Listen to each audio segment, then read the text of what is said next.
बिजली और चुंबकत्व ये प्रकृति की दो ऐसी ताकतें हैं जो दिखती तो नहीं पर हैं बहुत शक्तिशाली।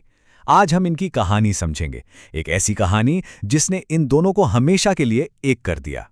जरा सोचिए, दो अदृश्य ताकतें जो हर जगह मौजूद हैं। सदियों तक, मतलब बहुत लंबे समय तक, लोग मानते थे कि इनका आपस में कोई लेना देना नहीं है। बिजली मतलब बादलों की कड़क, और चुंबकत्व मतलब वो कुछ खास पत्थर जो लोहे को खींचते थे, बस। लेकिन फिर एक दिन एक बहुत ही मामूली से दिखने वाले एक्सपेरिमेंट ने सब कुछ बदल कर रख दिया। तो चलिए कहानी के पहले हिस्से में चलते हैं और देखते हैं कि इन दो शक्तियों के बीच का ये गहरा राज आखिर खुला तो खुला कैसे। बात है साल 1819 की। हैंस क्रिश्चियन ओस्टेड एक क्लास में पढ़ा रहे थे और तभी कुछ ऐसा हुआ जिसकी किसी ने उम्मीद नहीं की थी। जैसे ही उन्होंने एक तार को बैटरी से जोड़ा ना, पास में रखा हुआ कंपास वो हिलने लगा। बस यही वो पल था, वो पहला पक्का सबूत जिसने ये साबित कर दिया कि बिजली और चुंबकत्व ये अलग अलग नहीं हैं। जब भी किसी तार से करंट बहता है तो वो अपने चारों ओर एक चुंबकीय क्षेत्र, एक मैग्नेटिक फील्ड बना लेता है। अच्छा, तो ये तो पता चल गया कि इन दोनों में एक रिश्ता है। पर अब वैज्ञानिकों के सामने अगला बड़ा सवाल था कि ये अदृश्य बल काम कैसे करता है, इसके नियम क्या हैं। तो होता यह है कि जब किसी तार से करंट बहता है तो उसके चारों ओर एक मैग्नेटिक फील्ड बन जाती है। ये फील्ड तार के चारों तरफ गोल गोल घेरों की शक्ल में होती है, ठीक वैसे ही जैसे लोहे के इस बुरादे से ये पैटर्न बन गया है। और हाँ, ये फील्ड तार के जितना करीब होती है उतनी ही ज्यादा मजबूत होती है। पर सवाल ये है कि इस मैग्नेटिक फील्ड की दिशा कैसे पता की जाए। इसके लिए दो बड़े आसान से नियम हैं। पहला है दाहिने हाथ के अंगूठे का नियम। सोचिए कि आपने तार को अपने दाहिने हाथ में पकड़ा है और आपका अंगूठा करंट की दिशा में है, तो आपकी जो मुड़ी हुई उंगलियां हैं ना, वो मैग्नेटिक फील्ड की दिशा बताएंगी। सिंपल। और दूसरा है कॉर्कस्क्रू नियम। मान लीजिए एक स्क्रू करंट की दिशा में कस रहा है, तो वो जिस दिशा में घूमेगा वही मैग्नेटिक फील्ड की भी दिशा होगी। अब देखिए, अगर हम इसी सीधे तार को एक कॉइल की तरह लपेट दें तो एक तरह से जादू होता है। सारी की सारी मैग्नेटिक फील्ड अंदर एक जगह जमा हो जाती है और बहुत ज्यादा शक्तिशाली बन जाती है। इसी को सोलेनॉइड कहते हैं और यही एक मजबूत, कंट्रोल किया जा सकने वाला इलेक्ट्रोमैग्नेट बनाने का तरीका है। इसका सबसे अच्छा उदाहरण हमारे घरों की दरवाजे की घंटी। जैसे ही हम बटन दबाते हैं, एक सोलेनॉइड एक्टिवेट होता है और एक छोटे से हथौड़े को खींचता है जो घंटी से टकराकर आवाज पैदा करता है। तो अब हमारे पास एक ऐसी ताकत है जिसे हम अपनी मर्जी से कंट्रोल कर सकते हैं। तो अगला कदम क्या होना चाहिए? जाहिर है, इस ताकत का इस्तेमाल करके किसी चीज को चलाना, यानी गति पैदा करना। और यहीं पर एंट्री होती है फ्लेमिंग के लेफ्ट हैंड रूल की। ये नियम हमें बिल्कुल सटीक तरीके से बताता है कि अगर एक मैग्नेटिक फील्ड में रखे तार से करंट गुजारा जाए तो उस पर धक्का किस तरफ लगेगा। देखिए, अपनी पहली उंगली को फील्ड की दिशा में रखिए, बीच वाली उंगली को करंट की दिशा में, तो आपका अंगूठा बताएगा कि तार पर धक्का या गति किस दिशा में होगी।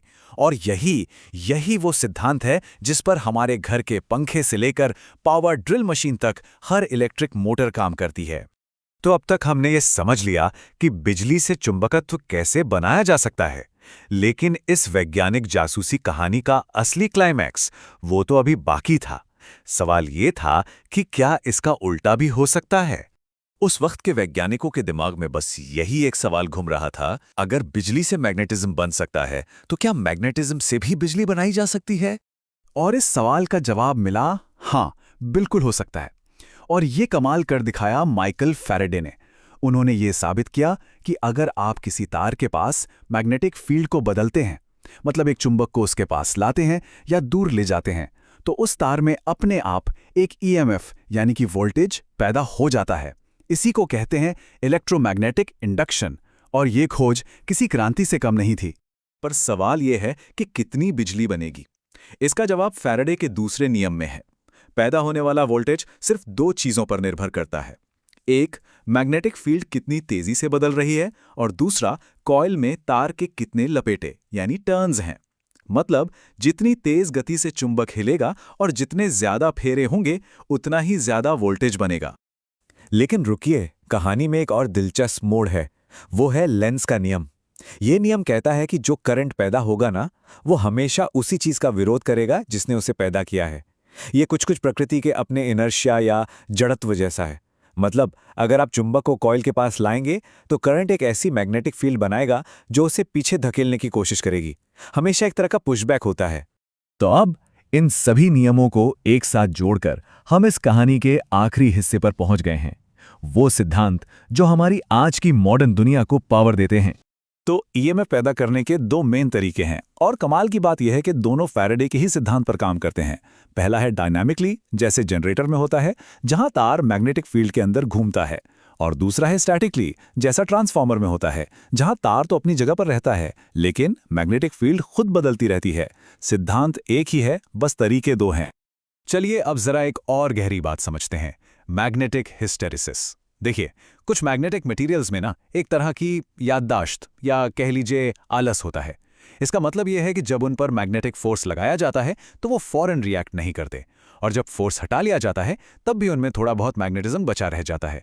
ये जो BH कर्व यहाँ दिख रहा है, ये बस यही दिखाता है कि मटेरियल का मैग्नेटाइज होना हमेशा लगाए गए फोर्स से थोड़ा पीछे पीछे चलता है। और इस मैग्नेटिक आलस को बार बार बदलने में, मतलब फील्ड को उलटने पलटने में एनर्जी खर्च होती है।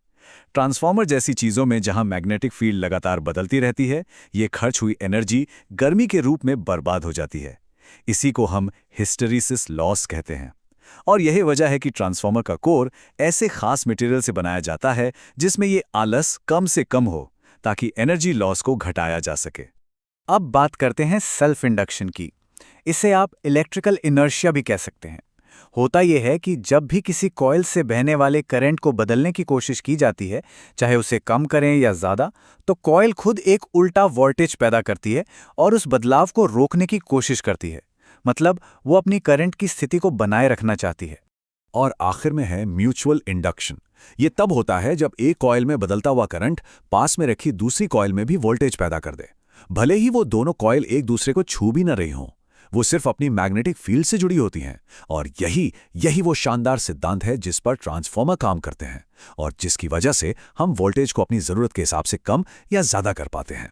तो ऑर्स्टेड की एक अचानक हुई खोज से लेकर फैराडे के नियमों तक और फिर मोटर्स और ट्रांसफार्मर्स तक, ये पूरा सफर हमें एक ही बात बताता है कि बिजली और चुंबकत्व असल में एक ही ताकत के दो चेहरे हैं।